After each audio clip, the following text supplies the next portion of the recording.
Vous savez pourquoi certaines familles juives maintiennent leur richesse depuis des générations, pendant que d'autres familles perdent tout en l'espace d'une vie. Ce n'est pas une question de chance, ce n'est pas une question de diplôme, ce n'est pas même une question de revenus. C'est une question de ce qu'ils refusent d'acheter. Il y a des choses que les Juifs riches ne touchent jamais, des pièges financiers que la société t'a appris à considérer comme normaux, comme nécessaires, comme des signes de réussite. Et pendant que tu continues à tomber dans ces pièges, ta richesse disparaît silencieusement, mois après mois, achat après achat, sans que tu t'en rendes compte. Aujourd'hui, je vais te révéler ces 7 pièges, 7 choses que les Juifs riches refusent d'acheter, peu importe leur niveau de fortune, peu importe la pression sociale, peu importe ce que font leurs voisins. Et je vais te dire quelque chose d'important. Si tu regardes cette vidéo jusqu'à la fin, tu ne regarderas plus jamais tes dépenses de la même façon. Si ce que tu entends commence déjà à résonner en toi, laisse un like maintenant. C'est un geste simple, mais il aide ce canal à atteindre les personnes qui ont besoin de ce message. Shalom. Je suis le rabbin Lévi. Depuis plus de 20 ans, j'étudie et j'enseigne les principes financiers transmis dans notre tradition. Des lois de la Torah, du Talmud, de la Kabbale. Des lois que les grandes familles juives appliquent depuis des siècles pour bâtir et protéger leur patrimoine. Ces lois ne sont pas des secrets réservés à une élite. Elles sont là, écrites, accessibles. Mais il faut quelqu'un pour les expliquer clairement. Et c'est ce que je fais ici. Ce que tu vas entendre aujourd'hui va peut-être te surprendre, peut-être même te mettre mal à l'aise, parce que certains de ces pièges, tu les vis en ce moment même, et tu ne t'en rends pas compte. Alors écoute bien. Chaque minute de cette vidéo peut valoir des milliers d'euros pour ta vie financière. Première chose que les Juifs riches n'achètent jamais, une voiture neuve. Je sais ce que tu penses. Les gens riches conduisent de belles voitures. Et oui, certains Juifs riches conduisent de très belles voitures, mais ils ne les achètent presque jamais neuves, et la différence est énorme. Voici la réalité que personne ne te dit chez le concessionnaire. Une voiture neuve perd entre 20 et 30% de sa valeur dans les premières minutes après l'achat. Les premières minutes. Tu signes les papiers, tu quittes le parking, et ta voiture vaut déjà 20% de moins. Si tu as payé 40 000 euros, tu viens de perdre 8 000 euros en traversant le portail du concessionnaire. Est-ce que tu réalises ce que ça signifie? 8 000 euros évaporés en quelques secondes. Et personne ne t'en parle comme d'une catastrophe. Pourtant, c'en est une. Le Talmud dit, « Celui qui achète ce qui brille au lieu de ce qui dure finira par perdre les deux. » Cette sagesse a des millénaires. Elle s'applique parfaitement au marché automobile. Les Juifs riches achètent des voitures d'occasion de 2 ou 3 ans, avec peu de kilomètres. La dépréciation massive a déjà été payée par quelqu'un d'autre. Ils obtiennent la même qualité, le même confort, les mêmes performances, pour 30 à 40% moins cher. Et la différence, elle est investie. Fais le calcul avec moi. Si tu achètes une voiture neuve tous les 5 ans pendant 30 ans et qu'à chaque achat, tu perds 10 000 euros en dépréciation immédiate, en 30 ans, c'est 60 000 euros partis. 60 000 euros qui ne travaillent pas pour toi. Maintenant, imagine que tu investis ces 10 000 euros à chaque fois, avec un rendement moyen de 7% par an. Au bout de 30 ans, tu aurais plus de 200 000 euros. 200 000 euros, juste en achetant des voitures d'occasion au lieu de neuves. Voici la règle juive sur ce sujet. Si un actif perd de la valeur dès que tu l'achètes, laisse quelqu'un d'autre payer cette dépréciation. Deuxième chose que les Juifs riches n'achètent jamais, une maison plus grande que leurs besoins. La société française t'a vendu un mensonge. Elle t'a dit qu'une grande maison, c'est la preuve du succès. Que le nombre de pièces dit quelque chose de ta valeur. Que si tu vis dans un appartement modeste, tu n'as pas encore réussi. Les Juifs riches rejettent ce mensonge de façon absolue. Pourquoi? Parce qu'une maison trop grande, c'est une machine à aspirer ton argent. Plus de taxes foncières, plus de charges de copropriété, plus de chauffage, plus d'entretien, plus de temps passé à nettoyer et à gérer des espaces que tu n'utilises même pas. Chaque mètre carré inutile te coûte de l'argent chaque mois. Et cet argent ne travaille pas pour toi. Il y a une histoire célèbre. Un billionnaire juif de New York dont les journalistes ont découvert qu'il vivait dans un appartement de 3 pièces. Ils lui ont demandé pourquoi.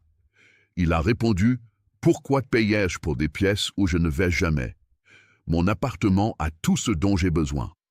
Chaque euro que je ne mets pas dans des mètres carrés inutiles travaille pour moi ailleurs. » Le Talmud l'enseigne depuis des siècles. Celui qui agrandit sa maison agrandit ses soucis. Est-ce que tu te reconnais ici? Est-ce que tu paies pour de l'espace que tu n'utilises pas, juste parce que ça fait bien? Ce n'est pas du succès, c'est du gaspillage. La règle juive est simple. Avant d'acheter un bien immobilier, calcule le coût total réel, pas juste le prix d'achat. Les taxes, les charges, l'entretien, le chauffage. Et demande-toi honnêtement, est-ce que j'ai vraiment besoin de tout ça? Ou est-ce que j'essaie d'impressionner des gens qui ne payeront jamais mes factures? À ce stade, je veux que tu t'arrêtes une seconde. Est-ce que tu te reconnais dans ce que je décris?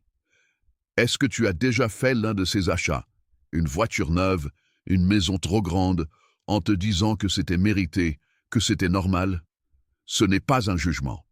C'est exactement ce que la société t'a appris à faire.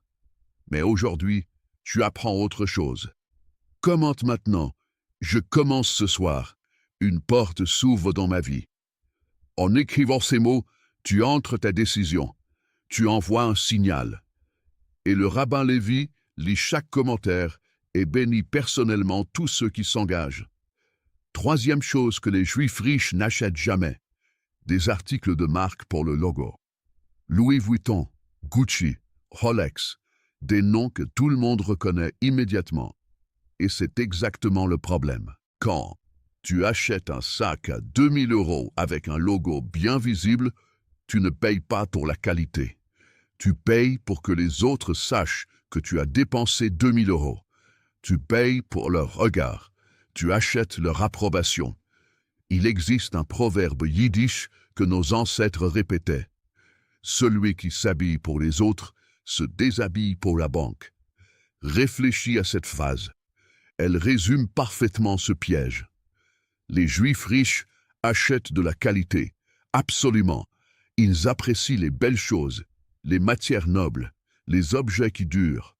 Mais ils n'achètent pas des logos. Ils n'achètent pas le regard des autres. Tu serais stupéfait de voir comment s'habillent certains des Juifs les plus fortunés du monde.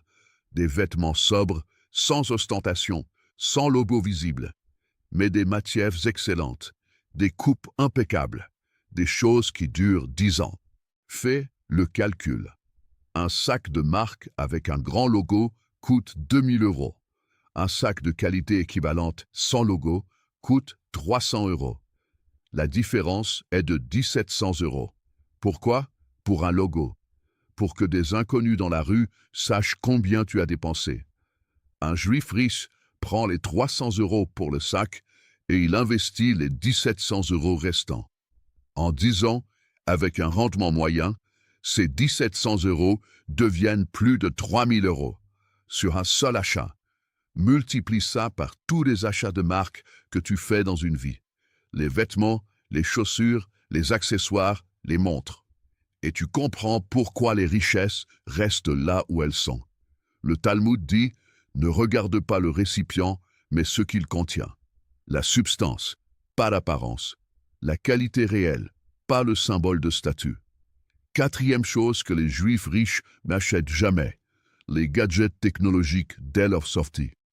Le nouveau smartphone, la nouvelle console, la nouvelle tablette. Dès que ça sort, des centaines de personnes font la queue pendant des heures, parfois des jours, pour être les premières à la voir. Les Juifs riches regardent cette scène avec une incompréhension totale. Pourquoi? parce qu'ils comprennent quelque chose de fondamental sur le cycle des prix technologiques. Un produit qui coûte 1 000 € à sa sortie coûtera 700 € 6 mois plus tard et 500 € 1 an plus tard pour exactement le même produit, les mêmes fonctionnalités, la même qualité, souvent même améliorée, avec les bugs de la première version corrigée. Le Talmud enseigne « La patience est la mère de toutes les richesses ». Ce n'est pas une métaphore, c'est une stratégie financière concrète. Les Juifs riches attendent. Ils laissent les autres payer le prix de la nouveauté. Ils laissent les autres subir les bugs et les défauts de la première version. Ils attendent 6 mois, 1 an, et quand ils achètent enfin, ils ont un meilleur produit pour beaucoup moins cher. Il y a une blague qui circule dans les communautés juives. Comment savoir quand un produit technologique est vraiment bon? Quand les Juifs commencent à l'acheter, parce que ça veut dire qu'il est sur le marché depuis assez longtemps pour avoir prouvé sa valeur. Fais le calcul. Un nouveau téléphone chaque année pendant 10 ans à 1 000 € dès la sortie, c'est 10 000 €. Un téléphone tous les 2 ans, acheté 6 mois après sa sortie à 600 €, c'est 3 000 € sur la même période. Différence, 7 000 €. Investi à 7% sur 10 ans, c'est presque 14 000 €. 14 000 €. Juste en étant patient. La règle, n'achète jamais un produit technologique dans les 6 premiers mois de sa sortie. Ta patience sera récompensée. 5e chose que les Juifs riches n'achètent jamais. Des plaisirs à crédit. Attention, les Juifs riches utilisent le crédit. Absolument. Mais jamais pour acheter des choses qui ne génèrent pas de revenus. Et c'est là que se trouve la distinction la plus importante de toute cette vidéo. Un crédit pour acheter un immeuble locatif? Oui, parce que l'immeuble génère des loyers qui remboursent le crédit et au-delà. Un crédit pour acheter une télévision? Jamais, parce que la télévision ne génère rien. Elle ne fait que perdre de la valeur pendant que tu payes des intérêts dessus. Le Talmud pose une règle d'une clarté absolue. Ne t'endette jamais pour ce qui diminue. Réfléchis à ce principe. Un crédit pour un actif qui prend de la valeur ou génère des revenus peut être brillant. Tu utilises l'argent des autres pour construire ta richesse. Un crédit pour un passif qui perd de la valeur, c'est de la folie financière. Tu paies des intérêts sur quelque chose qui vaut de moins en moins. Voici la démonstration concrète. Une télévision achetée à crédit, prix 1 000 €. Avec les intérêts sur 3 ans, tu paies 1 200 €. Et pendant ce temps, la télévision a perdu 50% de sa valeur. Tu as payé 1 200 € pour quelque chose qui en vaut 500. Un appartement acheté à crédit, prix 100 000 €. Avec les intérêts sur 20 ans, tu paies peut-être 130 000 €. Mais l'appartement génère 500 € de loyer par mois et prend de la valeur avec le temps. À la fin, tu possèdes un actif qui vaut 150 000 € et qui t'a rapporté plus de 100 000 € en loyer. Même outil, le crédit. Résultat radicalement opposé selon comment tu l'utilises. La règle juive, si ça ne génère pas d'argent, paie en cash ou n'achète pas. 6e chose que les Juifs riches n'achètent jamais. L'approbation des autres. C'est peut-être la chose la plus chère que les gens achètent, sans jamais s'en rendre compte. Parce que ce n'est pas marqué sur l'étiquette. Mais c'est là. Le dîner dans un restaurant étoilé pour montrer que tu réussis. Les vacances affichées sur les réseaux sociaux. Les cadeaux extravagants pour prouver ta générosité. La voiture garée devant la maison des beaux-parents. La montre portée lors des réunions de famille. Tout ça, c'est acheter l'opinion des autres avec ton propre argent. Et ce commerce est ruineux. Le Talmud enseigne « Celui qui court après l'honneur, l'honneur le fuit. Celui qui fuit l'honneur, l'honneur le poursuit. » C'est une vérité que les grandes familles juives ont intégrée profondément. La vraie richesse ne se montre pas. Elle ne cherche pas à être vue. Elle travaille en silence. Est-ce que tu te reconnais ici? Est-ce que certains de tes achats sont vraiment pour toi ou pour ce que les autres vont penser? Sois honnête avec toi-même, parce que cette honnêteté vaut de l'or.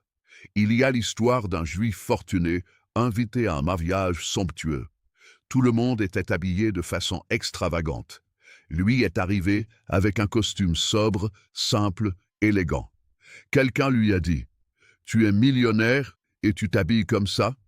Il a répondu tranquillement « Je n'ai pas besoin de prouver ma richesse à des gens qui ne payeront pas mes factures. » Cette liberté, ne pas dépendre du regard des autres, c'est leur plus grande richesse, parce qu'elle leur permet de prendre des décisions financières rationnelles au lieu de décisions émotionnelles dictées par la peur du jugement.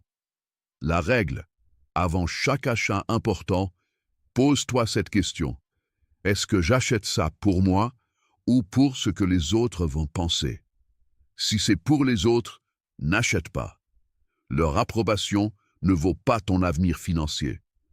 7e chose que les Juifs riches n'achètent jamais, du temps perdu. Celle-ci est différente.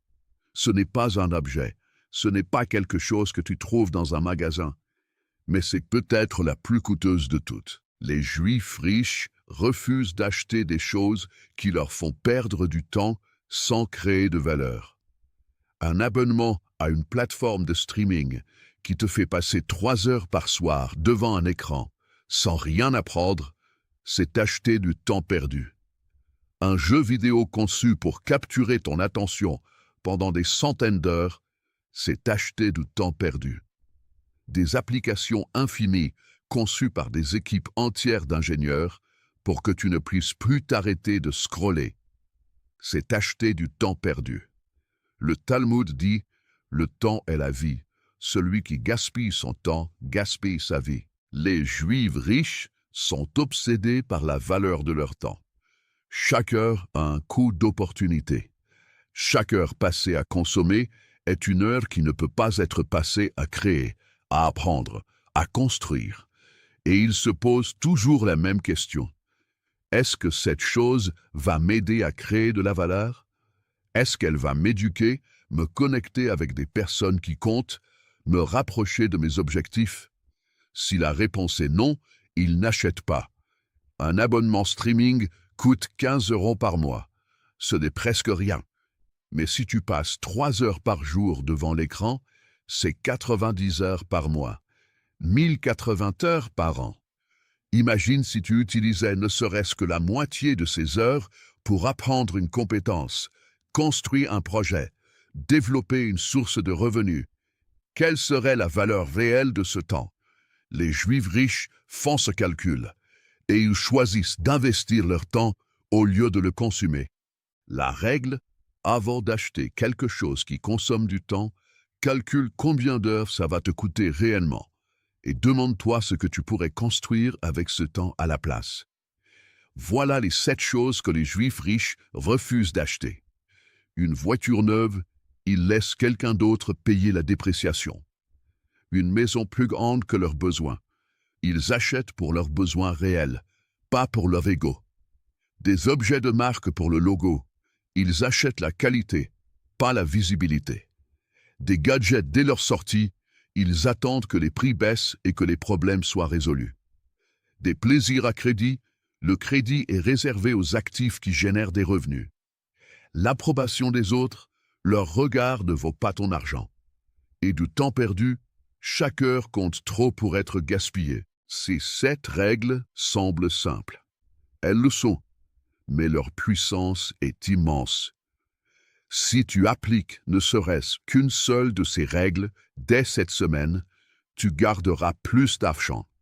Si tu les appliques toutes, ta situation financière se transforme.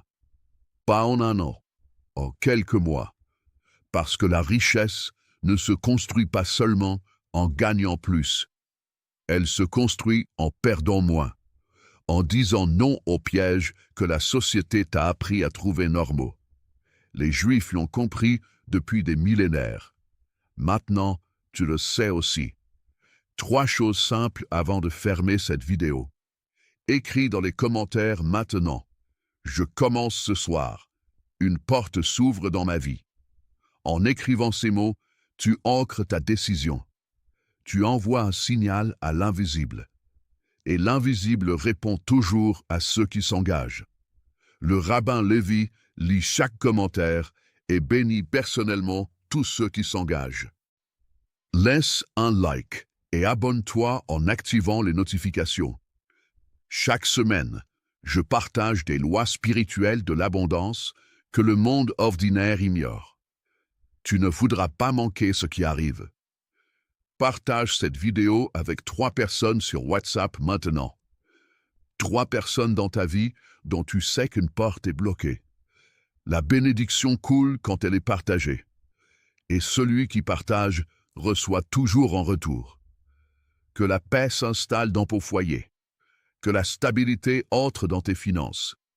Que les portes invisibles commencent à s'ouvrir. Et que dans 5 jours, tu vois un vrai changement. Et que tu reviennes ici pour partager ton témoignage. Amen.